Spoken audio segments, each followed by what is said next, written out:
Bonjour à toutes et à tous, soyez les bienvenus au royaume des sports insolites. C'est un plaisir pour moi de vous accueillir sur cette chaîne qui est exclusivement réservée à la découverte, mais également à la promotion de disciplines inconnues, des activités sportives méconnues, des plus originales aux plus farfelues, voire même complètement étranges ou encore parfois carrément absurdes. Il y en a pour tous les goûts et aujourd'hui, je vous fais découvrir 5 sports totalement déjantés. Ils sont tous placés sous le signe de la brutalité. Il y aura un petit classement pour les départager en termes de violence mais également de dangerosité.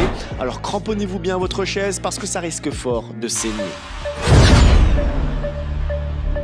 En 5e position, je vous conseille de vous abriter parce qu'un déluge de baffes risque de vous pendronner. Ça s'appelle le slap kabaddi ou encore le tabad kabaddi et c'est un dérivé du kabaddi classique qui est très en vogue en Inde.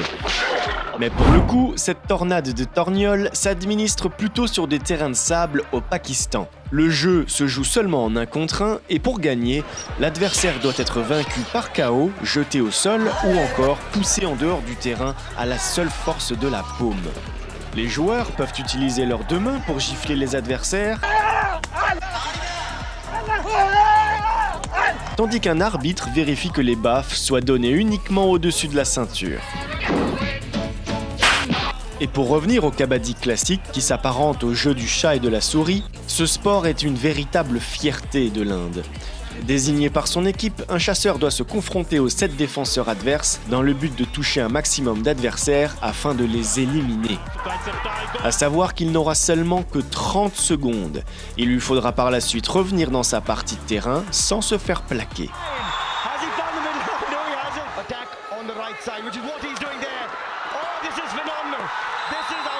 Mais le plus difficile dans l'histoire, c'est que le chasseur en question n'a ni le droit d'inspirer, ni d'expirer.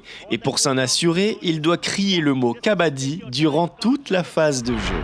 Indiscutablement, ce sport est vraiment à couper le souffle.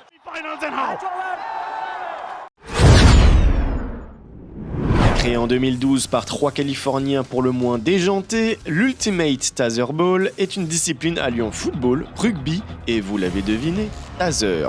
L'objectif est simple, marquer le plus de buts sur un terrain de 25 mètres de long et bien sûr, sur le terrain, chaque joueur a en sa possession un bon taser afin de se disputer un énorme ballon. Pour contrer les attaquants, il y a la possibilité de mettre de gros tampons comme au football américain, mais surtout d'avoir le plaisir sadique d'envoyer une bonne décharge électrique dans la carcasse de son prochain. Mais attention, cette tâche doit être effectuée dans les shock zones, autrement dit, la surface de réparation. Sur le papier, les décharges n'excèdent pas 5 mA. Cependant, un joueur s'en prendrait en moyenne une bonne trentaine par match. Alors à titre informatif, il faut savoir qu'un contrôle médical strict doit être fait au préalable et il faut impérativement être accompagné par quelqu'un en cas de blessure grave. Mais tout cela c'est à conjuguer au passé, puisque pour beaucoup, l'UTB est une invention irresponsable et dangereuse qui n'aura pas vraiment duré très longtemps puisqu'en 2015, la discipline est déjà considérée comme révolue. La Ligue américaine et le site officiel n'existent plus et personne n'aura finalement reconnu ce jeu comme un véritable sport légitime.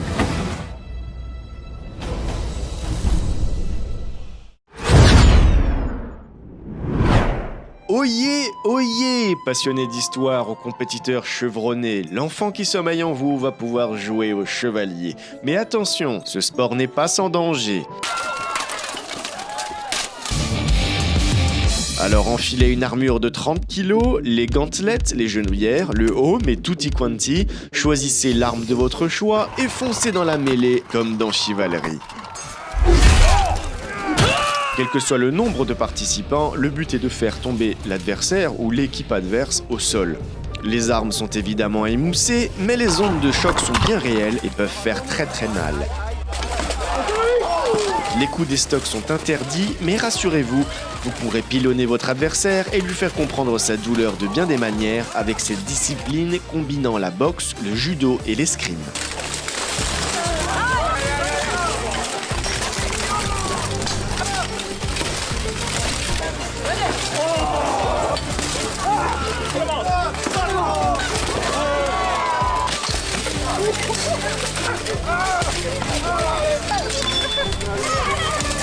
Depuis une dizaine d'années, le Béour a le vent en poupe et se développe en ne cessant de faire parler de lui, que ce soit en bien ou en mal. Donc moi, je suis pour l'interdiction de ce qui se veut dans votre esprit un sport, mais qui pour moi est une mascarade extrêmement dangereuse. Là, on se fait vraiment du mal. Pour moi, c'est pas du sport. Le sport, ça a des valeurs. Il n'y a pas de valeur là-dedans. Quoi qu'il en soit, il existe des compétitions à l'international et même des championnats du monde, de quoi voyager dans le temps tout en gardant les pieds à notre époque. C'est un massacre en Côte de Maille, vous êtes Mais fous, attends, mais quoi, Antoine, vous mais- êtes margeaux. Que trépasse si je faiblis.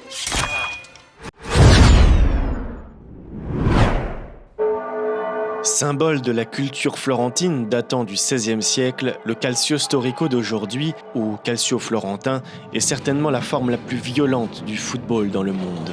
Il est considéré par beaucoup comme le sport le plus brutal, de par sa quasi-totale absence de règles. À l'exception des coups de pied à la tête et des 2 contre 1 qui sont formellement interdits, dites-vous bien que quasiment tout le reste est permis. Ainsi, peu importe la manière dont la balle atterrit dans les cages, absolument tout est bon pour gagner pour ces 54 hommes costumés qui doivent marquer le plus de buts. Imaginez-vous dans une arène devant plus de 6000 spectateurs avec une masse de clowns robustes et musclés, sapés comme jamais, qui se foutent une énorme raclée dans un spectacle digne du Colisée.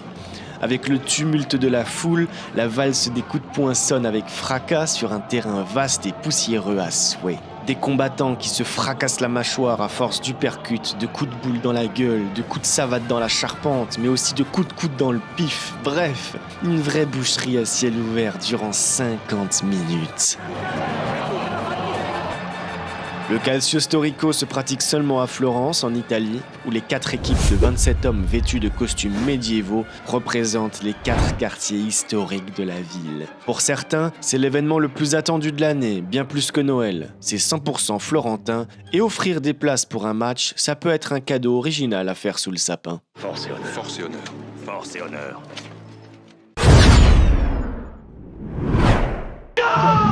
Et pour le grand gagnant de notre classement, nous célébrons une ode aux commotions cérébrales. Un prélude au raffinement. Un vibrant hommage à la noblesse et la beauté du sport. Attention, ça va décoiffer pour ne pas dire déformer. Vous connaissez certainement Dana White, le sulfureux patron de l'UFC qui n'a aucune limite pour faire du blé et régaler son public. Son dernier coup de génie remonte à la création d'une compétition de gifles qui fait beaucoup d'effet sur les réseaux sociaux. Homme contre homme ou femme contre femme, chacun assène une gifle, main ouverte, à son opposant sans qu'il puisse se défendre évidemment. L'objectif, le mettre KO, mais on peut aussi gagner par KO technique ou au point selon la puissance et la résistance des pratiquants. Encore une trouvaille qui donnera une belle image aux Américains, puisque les États-Unis ont décidé de lancer leur propre ligue professionnelle avec un classement et des catégories de poids. Donc pour résumer, savoir mettre une tarte est désormais un atout pour faire une carrière professionnelle.